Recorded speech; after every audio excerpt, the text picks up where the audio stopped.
अस्सलाम वालेकुम एवरीवन। तो कैसे हैं आप सब लोग? होपफुली आप सब खैरियत से होंगे।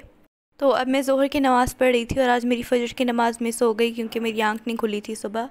तो नमाज़ पढ़ने के बाद फिर मैंने दिन का खाना बनाया और आज के हमारे मेन्यू में अचार गोश्त था। तो सबसे पहले मैंने दही में अचार गोश्त का मसाला जो मैंने बाज़ार से लिया था वो ऐड कर लिया और उसके बाद फिर मैंने 5 टमाटर काट लिए और इसमें मैंने टमाटर ज़्यादा इसलिए डाले हैं क्योंकि इसमें प्याज नहीं डलते।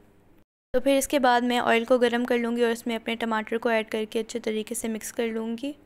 और फिर उसके बाद मैंने इसमें फ़्रेश अदरक और लहसुन का पेस्ट भी ऐड कर दिया।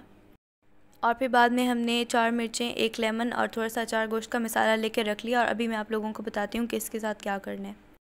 और हमारे टमाटर जो थे वो भी सही तरीके से पक चुके थे, तो फिर मैंने उसमें अपना चिकन ऐड कर लिया और उसमें मैंने 1.5 किलो चिकन ऐड किया था।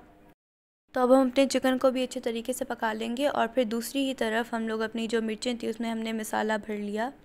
और इसका तरीका ये है कि हमने सबसे पहले जो हमने अचार गोश्त मसाला लिया था उस पर हमने लेमन डालना है और फिर हमने जो अपनी मिर्च थी उसको बीच में से काट के उसके अंदर ये फिल कर देना है।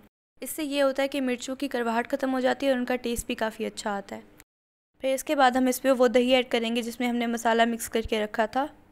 और कुछ लोग तो दही और चिकन को भी एक साथ ही ऐड कर देते हैं, लेकिन उससे ये होता है कि चिकन की स्मेल बाकी रह जाती है। लेकिन मैं प्रेफर करती हूँ कि हम पहले चिकन को अच्छे तरीके से पका लें, उसके बाद फिर उसमें दही ऐड करें। तो दही को ऐड करने के बाद मैंने इसमें वो मिर्चें ऐड करके रख दी जो हमने अभी तैयार की थी और फिर उसको भी अच्छे तरीके से पका लिया। तो हमारी कढ़ाई रेडी हो चुकी है। और फिर उसके बाद जब मैं छत पर गई तो मैंने देखा कि बहुत अच्छी बारिश हो रही थी, लेकिन ये बारिश भी ज़्यादा देर रही नहीं और उसके बाद फिर धूप ही आ गई थी। और फिर इस अच्छे मौसम को देखकर हम लोग बाहर निकल गए, लेकिन अब मौसम ऐसा था कि मतलब कभी धूप आ जाती थी और कभी फिर अच्छा मौसम हो जाता था। लेकिन जितने हम लोग देख रहे हैं कि दूसरे सिटीज़ में बारिश हो रही है उतनी यहाँ नहीं हुई। और फिर उसके बाद घर आकर मैंने असर की नमाज़ पढ़ी और फिर मैंने चाय बनाई। और चाय बनाना तो भाई मेरी ड्यूटी है। उसके साथ साथ फिर मैंने पॉप्स भी फ्राई कर लिए और ये स्नैक के तौर पर बहुत अच्छे हैं। जब भी आप लोगों को भूख लग रही हो, शाम हो या रात, फिर आप लोग इनको फ्राई करके खा सकते हैं। ये वाहिद ऐसे स्नैक्स हैं जो 2 मिनट में तैयार हो जाते हैं और चाय के साथ तो इनका मज़ा दुबाला हो जाता है।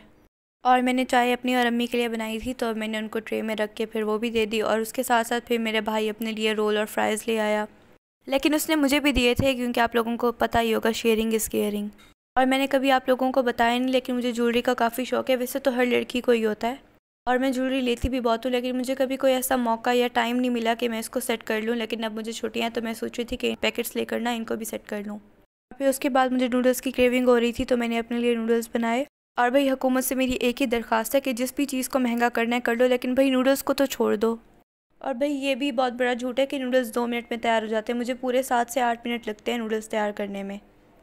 और फिर उसके बाद मैंने नावल पढ़ा। मैंने एक नया नावल शुरू किया है अब, और जो नमल था वो तो अभी तक जारी है, मैंने उसको ख़त्म नहीं किया, लेकिन इसके साथ साथ मैंने और भी नावल्स पढ़ना शुरू कर दिए हैं अब।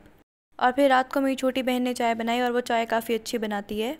तो इसी के साथ साथ मेरे व्लॉग का इख्तिताम होता है। अगर आप लोगों को ये वीडियो अच्छी लगी हो तो इस वीडियो को लाइक कीजिएगा और मेरे यूट्यूब चैनल को भी सब्सक्राइब कीजिएगा। और मैं डिस्क्रिप्शन में फ़ेसबुक पेज का लिंक मेंशन करी हूँ तो उसको भी जाके फॉलो कीजिएगा।